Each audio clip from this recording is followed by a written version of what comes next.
여러분 안녕하십니까? 여러분 여기는 베들레헴의 탄생교회입니다. 예수님은 베들레헴에서 2000년 전 탄생하셨습니다.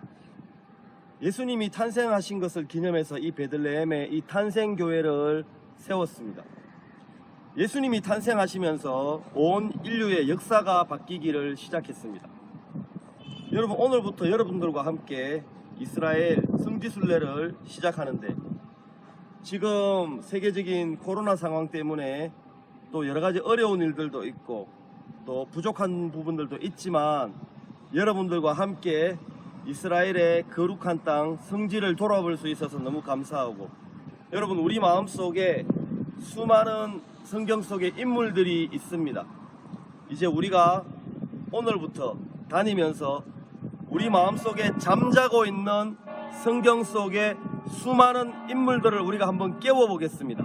베드로도, 38년 된 병자도, 그리고 간음정에 잡힌 여자도, 다윗 왕도 우리가 한번 깨워보겠습니다. 그래서 성경 속에 나오는 인물들을 만나러 한번 떠나보겠습니다.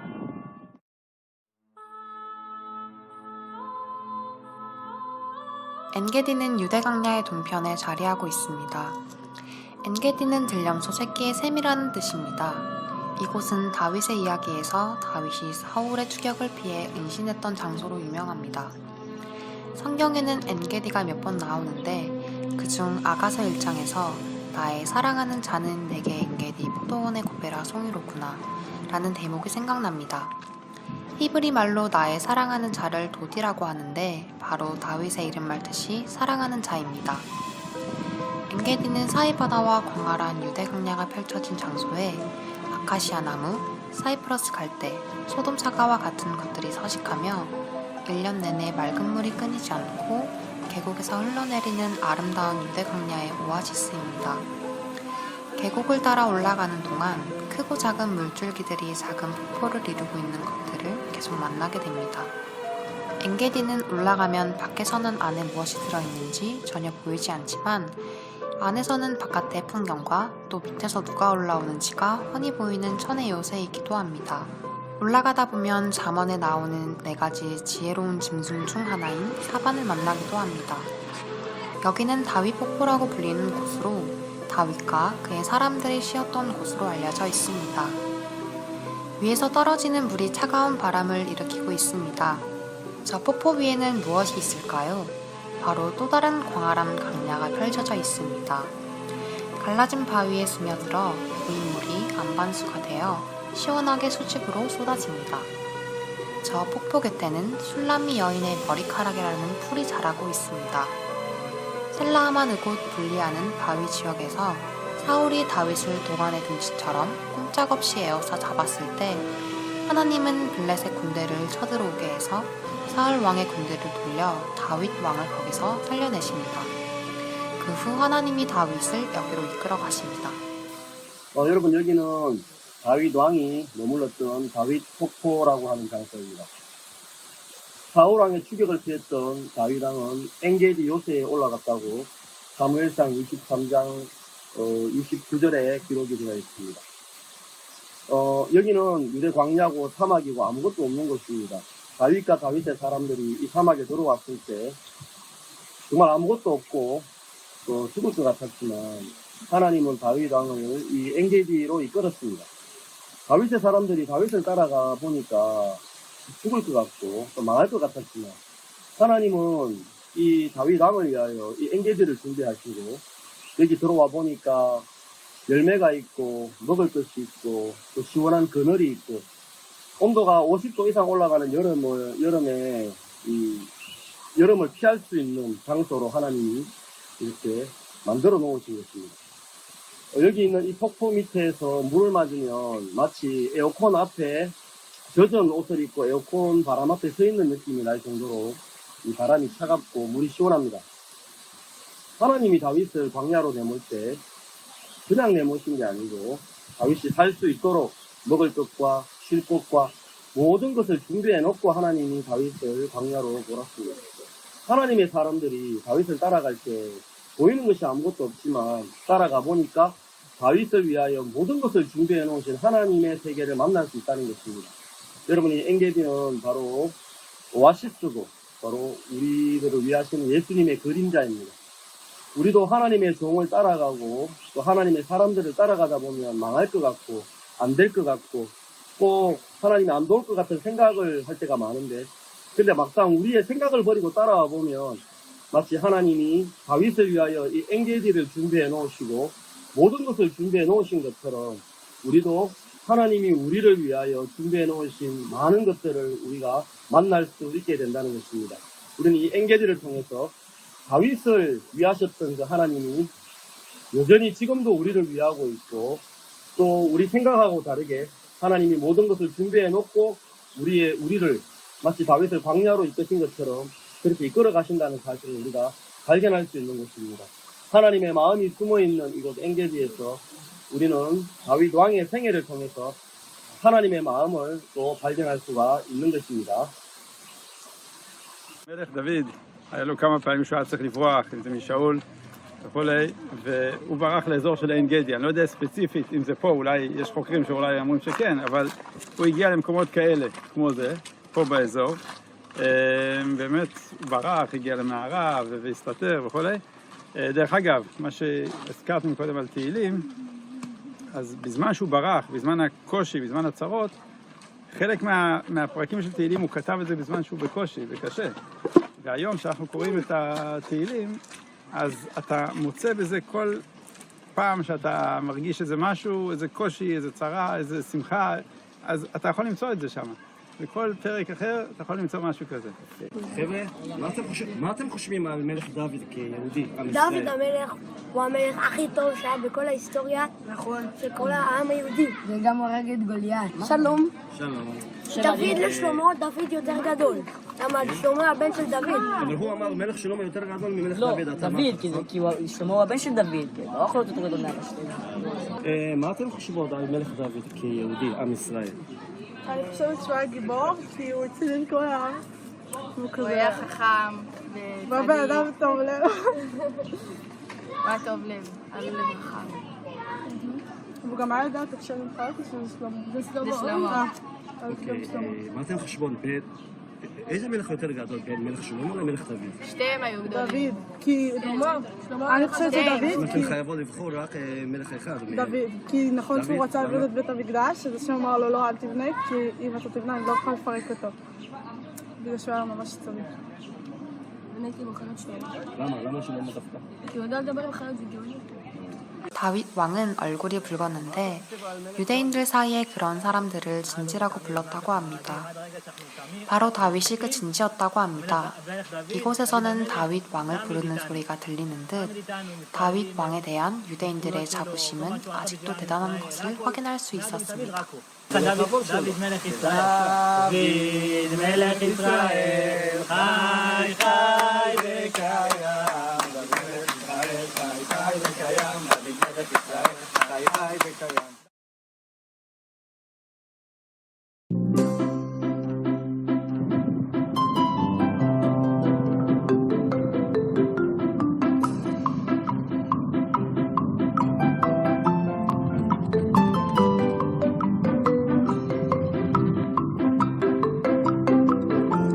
이스라엘에는 4개의 바다가 있습니다. 홍해, 지중해, 갈릴리 바다, 그리고 사해입니다. 사실 사해와 갈릴리 바다는 바다가 아니라 거대한 호수입니다. 성경에는 염해 즉 소금 바다로 기록이 되어 있습니다. 말 그대로 보통 바다보다 10배 높은 염도를 자랑하고 있습니다. 높은 염도 때문에 수영을 전혀 못하는 사람도 여기선 문제가 없습니다. 우리는 물에 떠서 일광욕을 즐기며 책이나 신문을 읽는 사람들을 종종 보게 됩니다. 이곳에서 해상안전요원이 하는 일은 물에 빠진 사람들을 건져내는 것이 아니라 여기서 수영을 하는 사람을 못하게 잡아냅니다. 소금물이 얼굴에 닿거나 하면 눈이 따가워서 금방 나와 수돗물로 씻어내야 합니다. 사해바다에서는 누구든지 물에 뜨는 것처럼 누구든지 예수님의 영역 안에 들어가면 다 믿음으로 살 수 있다는 말씀이 떠오릅니다. 남북으로 78km의 동서로 약 17km의 이 거대한 호수에 매일 700만 톤의 물이 들어오지만 물이 흘러와 또 흘러가는 갈릴리 호수와는 다르게 흐르지 않고 갇혀버려서 물고기가 한 마리도 살 수가 없습니다. 물은 점점 증발하고 염분과 미네랄 같은 요소들만 남게 되는데 그 미네랄을 뽑아내서 화장품을 만들고 있습니다. 마음이 서로 흐르는 것이 얼마나 소중한지를 보여주는 대목입니다.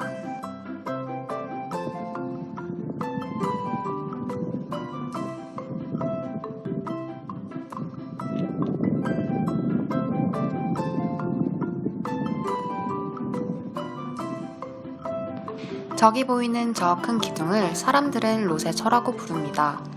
마치 여성의 치마를 두른 듯한 거대한 기둥 하나가 저 위에 서 있습니다.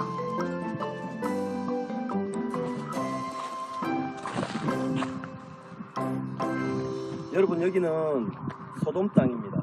이름이 하르 스돔이라 그래서 소돔의 산이라고 하는 이름을 가지고 있습니다. 옛날에 여기가 전체가 소돔 땅이었는데 앞에는 사해 바다가 있습니다. 여기는 세상에서 지대가 가장 낮은 곳, 해발 마이너스 410m 지점입니다. 여러분, 아까 보셨던 저기 있었던 이 로세처라고 불리는 그 기둥도 거대한 소금 기둥입니다. 여러분, 여기 보시면 여기에 있는 이 언덕의 이 돌 모양들이 사실은 돌이 아니고요, 이것은 소금 기둥입니다. 전부 다 소금으로 이루어진 소금 기둥이고요. 여기 이렇게 보시면 이렇게, 자, 여러분, 이렇게 보시면 이게 소금입니다. 소금으로 이루어진 언덕입니다. 그래서 제가 맛을 잠깐 볼게요. 맛을 보면 정말 짭니다. 소금하고 똑같습니다. 이거 소금입니다.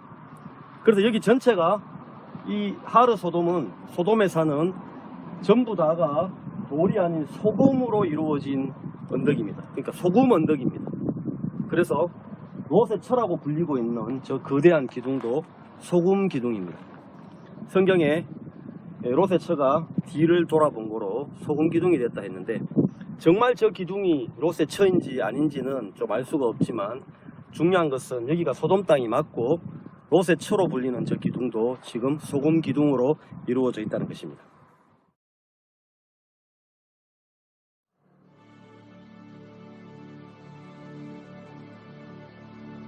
기원전 2세기부터 로마에 의해 예루살렘 성전이 파괴되던 무렵까지 세상과 격리한 채 율법을 지키며 금욕적인 삶을 살고자 했던 유대인 한 종파가 있었습니다. 이시임 혹은 에스에네파라고 부르기도 하는 이 종파는 여기 쿰란 지역에 자리를 잡고 좀 더 율법적으로 살고 좀 더 죄와 멀어져서 금욕적으로 살며 하나님의 의를 얻으려고 마음을 정한 유대인 남자들의 새로운 하나의 공동체였는데, 스스로를 빛의 아들들, 사도들이라고 부르며 처자식도 재산도 다 버리고 뜻을 같이하여 전국에서 모인 사람들이었습니다. 이곳은 그들이 살았던 집터들인데 공동식당, 세례장소인 미크베 등등 그들의 삶의 흔적을 볼 수 있습니다.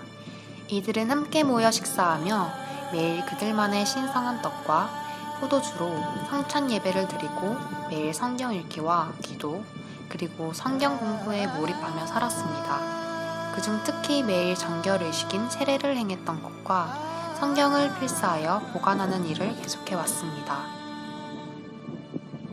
로마의 침입이 있고 모두 죽임당할 것을 짐작한 이들은 가장 소중한 조상들의 유산인 성경을 지키기 위해 고대 성경 두루마리를 큰 항아리에 넣어 이곳 쿰란 지역의 동굴들 곳곳에 숨겨두었습니다.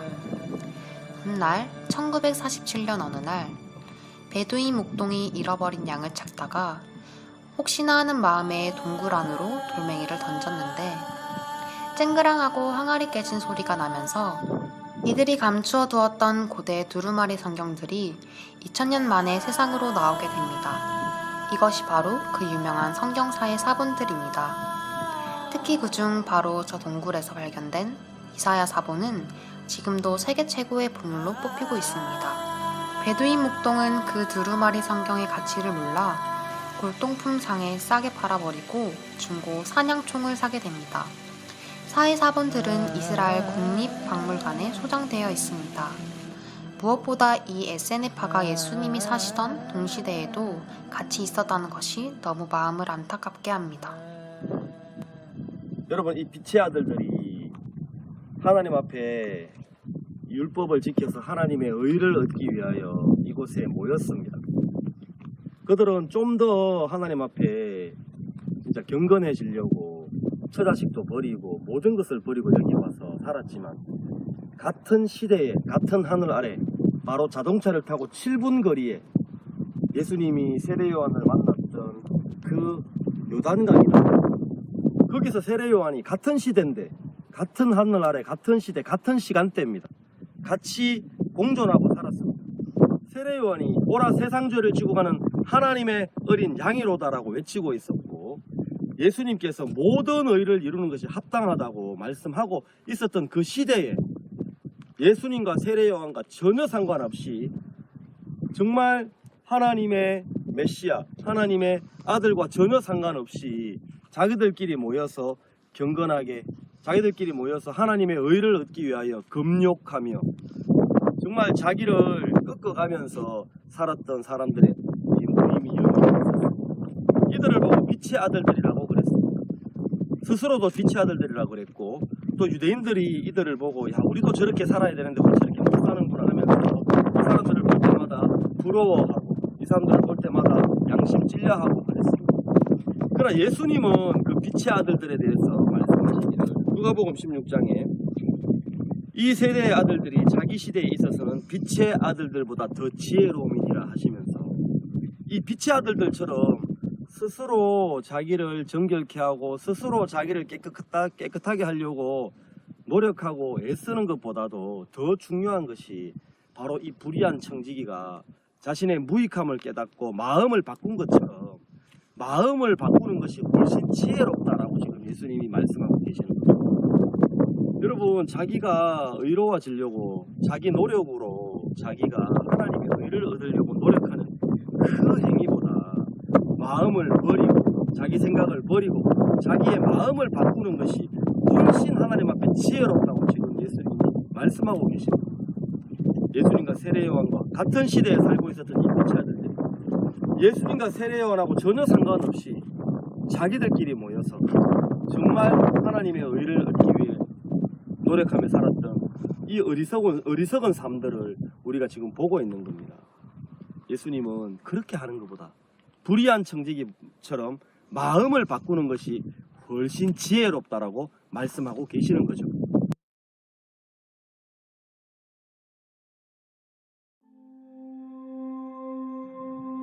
여기는 여리고와 베다니의 중간에 위치한 카세르 엘 야후드라는 곳으로 아랍어로 유대인의 궁정이라는 뜻입니다.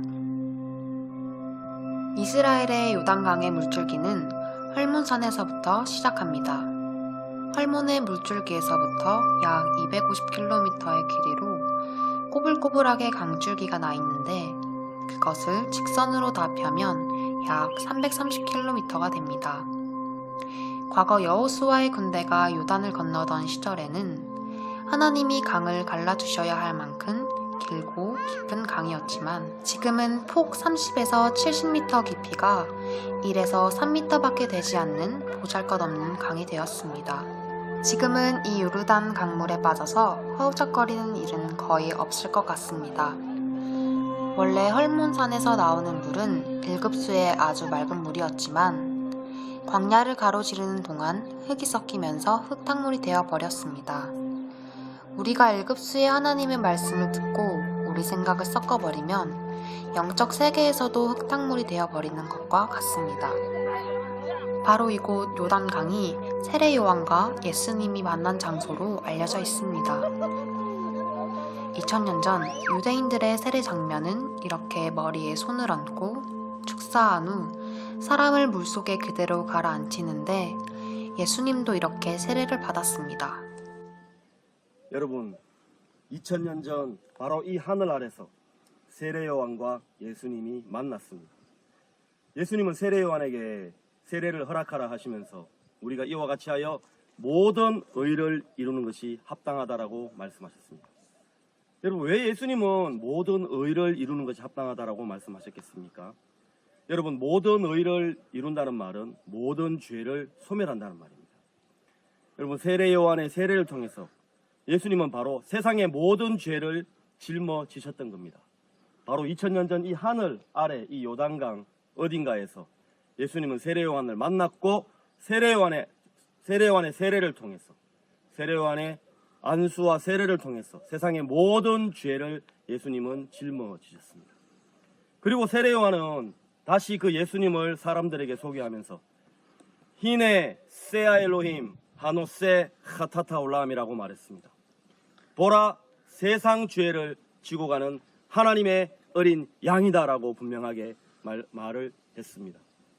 세례요한의 말 속에 세상의 모든 죄를 지고 가신 분명한 복음이 들어있고, 이제 예수님은 세례요한의 그 세례를 통해 세상의 모든 죄를 짊어지시고 이제 십자가에 못 박혀 돌아가시려 가신 겁니다. 바로 2000년 전 여기 어디에서 여러분의 모든 죄가 세례요한의 세례를 통해서 예수님에게로 온전히 건너갔습니다.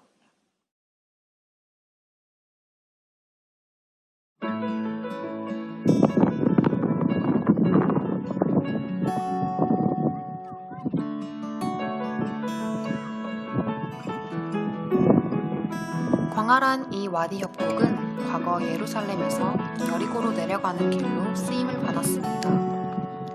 우리가 상상하던 예루살렘에서 여리고로 가는 길과는 사뭇 다른 모습을 하고 있습니다. 과거 성경에서 이스라엘의 대속죄 날에는 이스라엘 백성들의 죄를 없애기 위해 수염소 2마리가 희생으로 드려졌습니다. 레위기 16장에 그 이야기가 자세히 나오는데, 먼저 염소 1마리는 여호와를 위하여 드리고 또 1마리는 아사셀을 위하여 드린다고 말씀하시고 계십니다.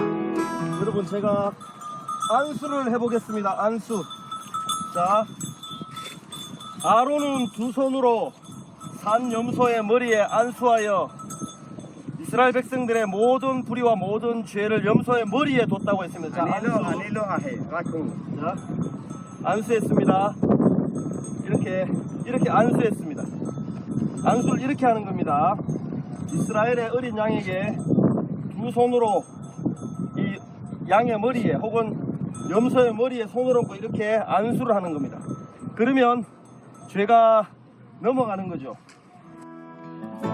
여호와를 위한 염소는 말 그대로 하나님 편에서 보실 때 이스라엘 백성들의 죄가 사하여지고 없어졌다는 것을 증명하는 것입니다. 여러분, 마음에 죄가 있는 사람, 죄 때문에 고통하는 사람, 얼마나 이 죄를 버리고 싶겠습니까? 이 죄가 자기를 무겁게 하고 이 죄가 자기 마음속에 들어와서 자기를 고통스럽게 하는데 얼마나 이 죄를 옮기고 싶겠습니까? 할 수만 있으면.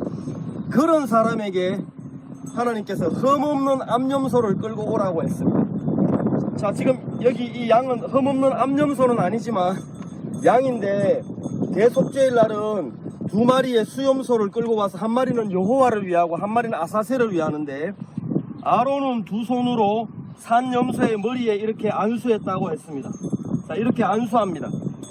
이렇게 안수하면, 자, 평민의 속죄 제사에서는 자기의 마음을 그렇게 괴롭고 힘들게 하던 그 모든 죄가 이 염소한테 넘어가는 겁니다. 그러면 이제 이 사람은 죄에서 해방을 받고 이 제물이 죄를 뒤집어 쓰게 되는 거죠. 여기 여호와를 위한 염소에서 두드러지게 나타나는 부분이 바로 피라는 단어인데, 하나님이 강조하고 있는 부분이 바로 피라는 사실을 알 수 있습니다. 여호와를 위한 염소에서 강조한 것은 하나님 피를 강조하셨습니다. 계속 여호와를 위한 염소의 이야기에서는 피가 강조돼서 나옵니다. 그래서 하나님은 그것은 피를 요구하시는 거죠.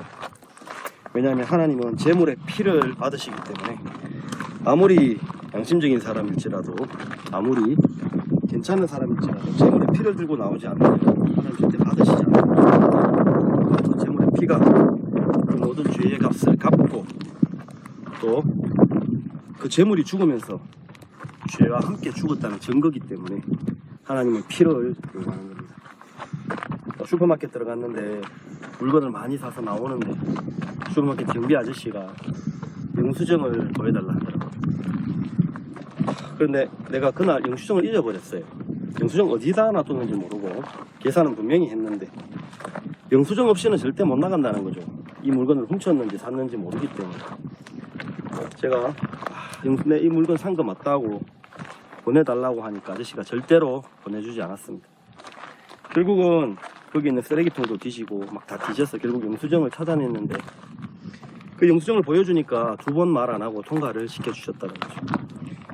하나님은 그 경비 아저씨보다 더 정확하시고 그 슈퍼마켓 경비 아저씨보다 훨씬 더 분명하신 분이기 때문에 영수증 없이는 절대로 통과가 안 된다는 거예요. 바로 이 영수증이 바로 그 재물의 피입니다. 그 피가 흘려져서 그 죄에 대한 값이 지불되고 그 재물이 죽으면서 그 죄가 죽고 사해졌다는 정확한 증거가 있어야 통과를 시켜준다는 거죠. 그 성경에 육체의 생명은 피에 있습니다. 피가 죄를 속하느니라.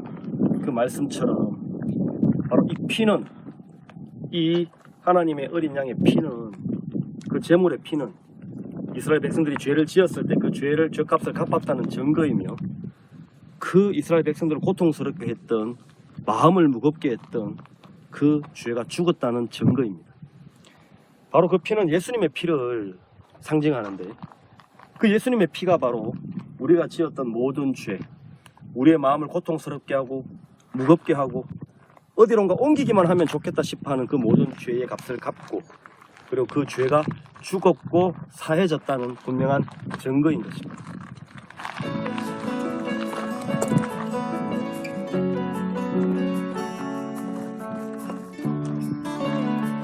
제사장은 그 피를 들고 성소의 휘장 안 지성소로 들어가서 바로 속죄소 위, 즉 언약궤의 뚜껑 위에 손가락으로 피를 7번 찍어 바르고 속죄소 앞에 그 피를 쏟습니다.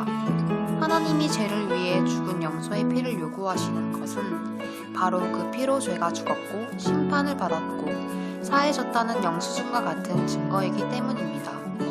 하나님은 이제 율법을 보시지 않고 죄의 값으로 부려진 그 제물의 피를 보시겠다는 것입니다.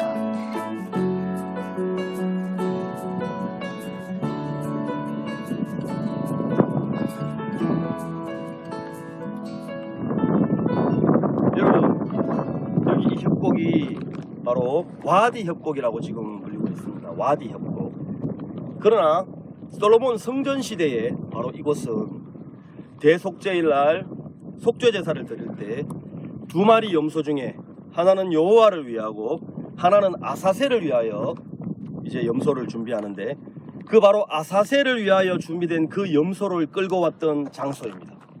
그래서 솔로몬 성전 시대에 이곳은 아사셀의 협곡으로 일명 불렸습니다.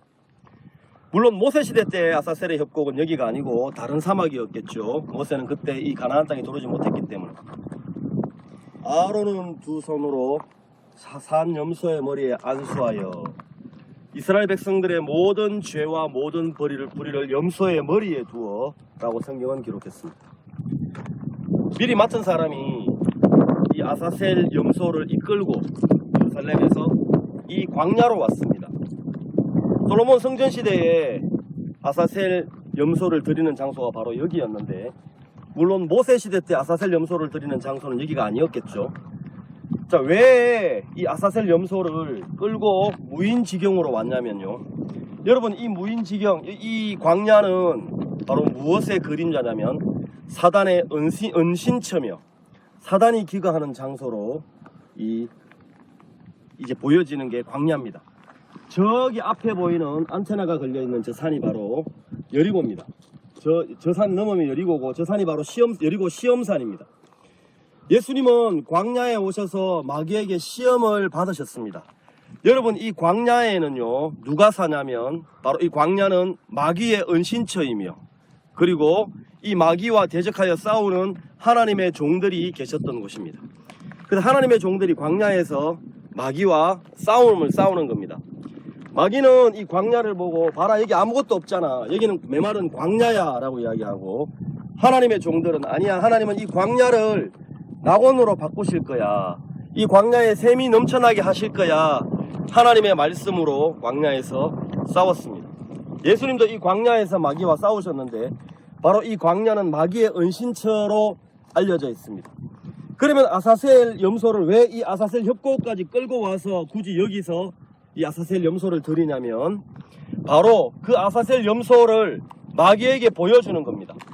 아사셀 염소는 이스라엘 백성들에게 봐라, 너희들의 죄가 어디에 있느냐, 너희들의 죄가 너희에게 있느냐 아니면 이 염소에게 있느냐, 하나님은 그걸 강조하고 계셨는데 바로 이 아사셀 협곡 여기에 그 염소를 끌고 와서 이 염소를 던집니다. 이 염소가 이스라엘 백성들이 1년 동안 지은 모든 죄를, 모든 불경건한 것을 치고 이 아사셀 협곡에 떨어져 죽을 때, 자, 이 아사셀 협곡을 통해서 마귀에게 보여주는 겁니다. 무엇을 보여주냐면, 마귀야 똑똑히 봐라, 이스라엘 백성들의 죄가 어디에 있느냐, 이스라엘 백성들에게 있느냐 아니면 이 염소에게 있느냐, 그걸 확실하게 보여주는 것입니다. 그래서 이제 더 이상 마귀야 너 이스라엘 백성들을 정죄하지 마라, 이제 더 이상 이스라엘 백성들의 죄가 있다고 말하지 마라, 그걸 지금 이야기하고 있는 겁니다. 그래서 그 아사셀 염소는 무인지경으로 끌고 왔는데 바로 그 무인지경이 바로 이 아사셀 협곡 같은 이런 사막을 이야기하고 이 아무도 없는 이 광야에 마귀에게 보여주는 거죠. 이스라엘 백성들의 죄가 이제는 그들에게 있는 것이 아니라 이 염소에게 있고 이스라엘 백성들에게는 이제 죄가 없다, 더 이상 정죄하지 마라, 죄가 어디에 있느냐, 이것을 하나님은 아사셀 염소를 통해서 지금 강조를 하고 있는 겁니다. 아사셀 염소를 여기에다 집어 던지면서 그 아사셀 염소가 이스라엘 백성들의 1년 동안 지은 모든 죄를 짊어지고 대신해서 여기서 떨어져서 죽는 거죠.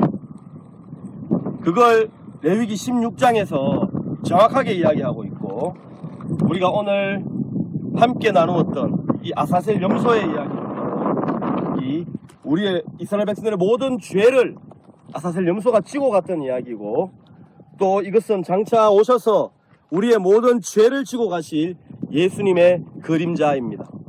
세례요한은 예수님을 보고 보라, 세상 죄를 지고 가는 하나님의 어린 양이로다 라고 했습니다. 이 말씀은 바로 이스라엘 백성들이 1년 동안 지은 모든 죄를 짊어지고 갔던 아사셀 염소의 그림자이며, 이제 예수님은 1년 동안 지은 죄가 아니라 또 이스라엘 백성들의 죄만 아니라 온 인류의 모든 죄를, 세상의 모든 죄를, 과거죄나 현재죄나 미래죄나 큰 죄나 작은 죄나 남김없이 모든 죄를 짊어지고 가는 우리의 구원자시며 하나님의 어린 양이시라는 것을 보여주고 있는 대목입니다. 레위기 16장에 나오는 이 아사셀 염소는 바로 세상의 모든 죄를 짊어지고 가시는 예수님의 그림자입니다.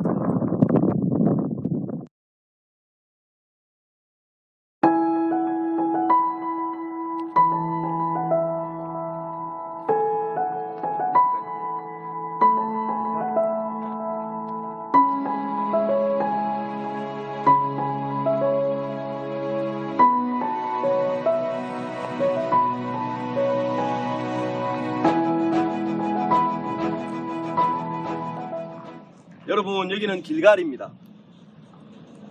아까 말씀드렸던 것처럼 요수아의 군대가 저기 요단강을 건너서 이쪽으로 건너오게 됩니다. 이 길갈 땅에서 먼저 요수아는 광야 생활을 하는 동안에 이스라엘 후손들이 할례를 받지 못했기 때문에 할례 받지 못한 광야에서 태어난 이스라엘 백성들에게 이곳에서 할례를 행하게 됩니다.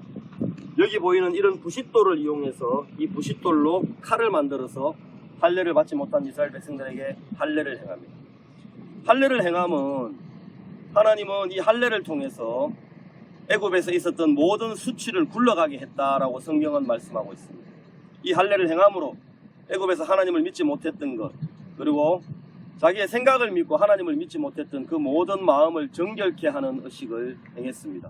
이 할례를 통해 그들이 이스라엘의 백성이며 하나님을 믿는 백성인 것을 증명했고, 그리고 저기 앞에 보이는 저기가 바로 여리고 평지인데, 이 여호수아의 군대가 여리고 성으로 들어가기 전에 저 여리고 평지에서 먼저 유월절을 지내게 됩니다. 그들이 먼저 여리고로 들어가기 전에 여리고 평지에서 유월절을 행했던 것은, 여러분, 유월절에는 무엇을 합니까? 어린 양을 잡아서 그 어린 양의 피를 뿌리고 그 어린 양의 피를 바르는 일을 하는 게 바로 유월절입니다. 바로 여리고 성으로 들어가서 하나님의 역사를 경험한 것이 아니라 여리고 성으로 들어가기 전에, 법궤를 메고 여리고 성으로 들어가기 전에 먼저 유월절을 행함으로 그들의 마음속에 어린 양의 피를 바르는 일을 먼저 했습니다. 여러분, 이건 아주 중요한 이야기인데요. 우리가 하나님의 역사나 하나님의 권능을 경험하기 전에 먼저 예수님의 피로 우리 마음의 모든 죄를 씻고 예수님의 피로 우리 마음의 모든 저주를 끝내는 것이 먼저라는 사실을 우리에게 가르쳐주고 있는 것입니다. 그 유월절 어린 양의 피를 바름으로 모든 저주와 모든 죄악을 마음에서 끝을 내고 이제 여리고 성으로 들어가게 되는 것입니다. 그래서 우리가 기억해야 될 것은 이 길갈에서 할례를 행한 여호수아의 군대가 여리고 평지에서 유월절을 지킴으로 어린 양의 피를 다시 뿌려서 그 어린 양의 피를 의지해서 여리고 성으로 힘있게 들어간다는 사실을 기억해야 될 것입니다.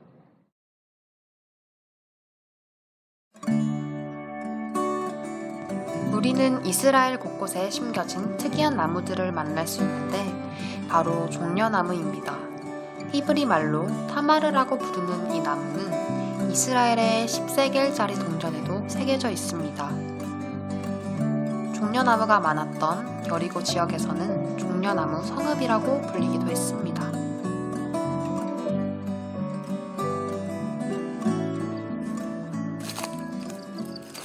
여러분, 이 나무가 바로 종려나무입니다. 이 종려나무는 바로 메시아를 상징하는 나무입니다. 그래서 예수님이 예루살렘에 입성할 때, 나귀를 타고 입성하실 때 호산나 하면서 이 종려나무 가지를 들고 호산나 하면서 사람들이, 이스라엘 백성들이 예수님을 맞았습니다. 이 곧게 뻗은 이 종려나무는 굉장히 생명력이 강한 나무인데 바로 장차 오실 메시아를 상징하고 있는 이스라엘의 대표 나무입니다.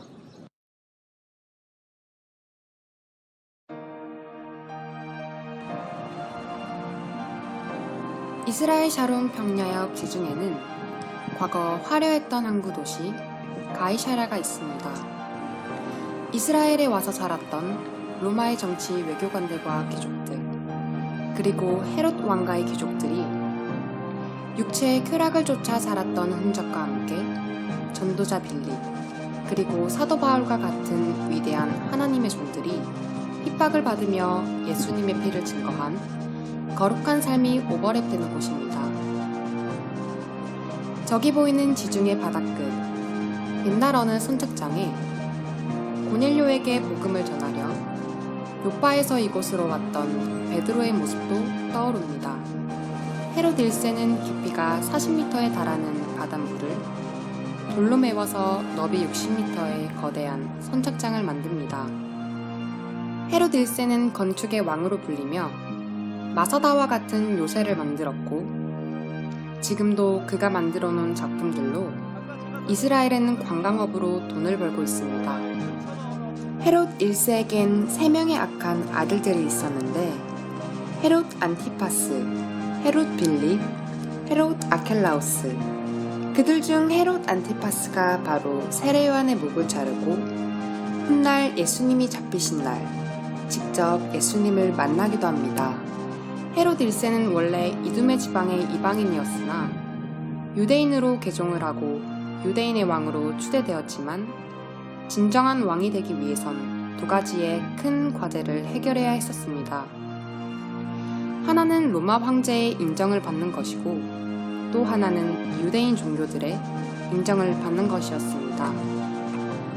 헤롯은 로마 황제의 인정을 받기 위해 자기를 왕으로 추대했지만 로마의 반기를 든 유대인 독립가들은 모조리 도륙하고 또 이 국제 항구 도시 가이사랴를 만들어 경제적으로 어려움을 겪고 있던 로마가 이곳에 와서 무역을 할 수 있게 길을 열어주게 됩니다. 이 일을 통해 드디어 황제의 인정을 받게 됩니다. 그리고 이곳에 작은 로마를 만들어 유대인들 틈에서 지루한 나날들을 보내던 이곳 로마인들에게 작은 로마를 선물하면서 인기를 모읍니다. 반면 늘 이방인이라며 헤롯의 정통성을 문제 삼던 유대인들의 마음을 얻기 위해 유대 종교인들이 가장 원하는 소원인 성전 증축을 감행하며 예루살렘에 가장 화려하고 웅장한 성전을 지으며 유대인들의 마음을 얻게 됩니다. 이제는 누가 뭐라 해도 명실상부한 유대인의 왕으로 자리매김하며 기쁨 속에 성전이 한창 지어지던 어느 날, 동방에서 사람들이 찾아와 이렇게 질문을 던집니다. 유대인의 왕으로 나시니가 어디 계시느뇨? 헤롯 왕은 화가 머리끝까지 솟아오르게 되고 베들레헴의 2살 이하의 사내 아이들을 죽이는 일을 하게 됩니다. 헤롯이 지은 가이사랴에는 아직도 전 유럽에서 가지고 온 대리석 돌들과 그것으로 만든 기둥들이 나뒹굴고 있습니다. 여기 붉은색 기둥은 이집트에서 들려온 것입니다. 이곳 원형극장은 헤롯 1세의 오페라 극장입니다. 물론 당시에는 지붕 뚜껑이 있었겠지요. 여기서 노래를 부르면 마이크나 앰프 시설이 없어도 저 끝에 앉아있는 사람에게 생생하게 소리가 들렸다 합니다. 여러분, 제가 노래를 불러보겠습니다. 저 위에까지 잘 들리는지 들어보세요. 주 없이 실수만 하나 가치가 없는 이모 예수 오 예수 주 없이 어찌 살까. ההיסטוריה של העם היהודי בארץ ישראל. המלך הורדוס הוא היה מלך מאוד חשוב, והוא בנה המון ארמונות וכל מיני אתרים מאוד מעניינים בכל ארץ ישראל, ובמיוחד קיסריה היא אחד הפרויקטים הכי גדולים שהוא עשה. וזה מאוד מעניין לבוא ולראות את כל הארכיאולוגיה שמוצאים, כל שנה מוצאים עוד יותר דברים, והנמל שלא נשאר ממנו כמעט שום דבר, אז מצאו שם שרידים של ספינות עתיקות, מטבעות כסף, קדים.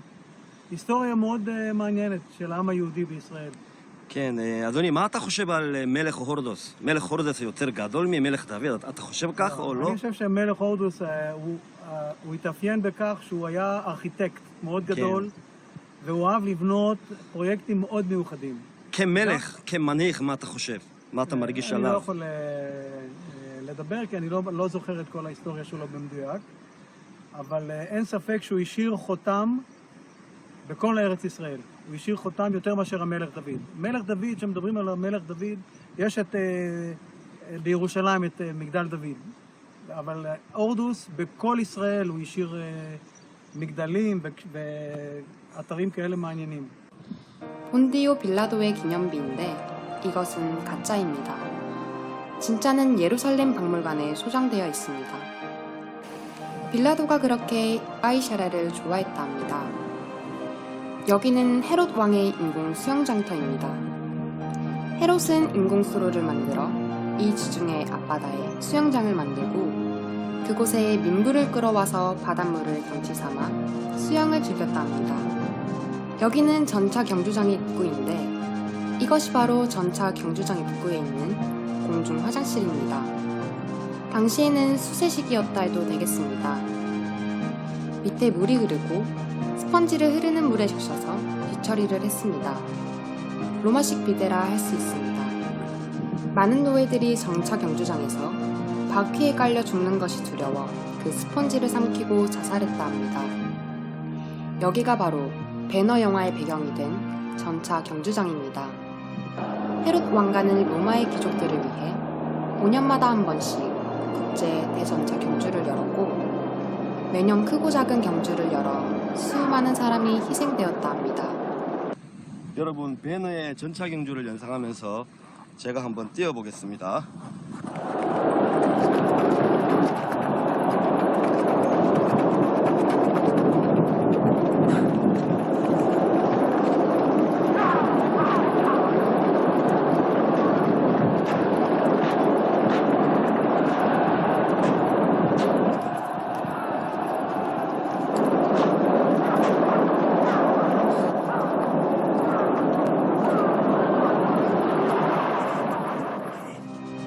여기는 가이샤라의 당시 쇼핑몰입니다.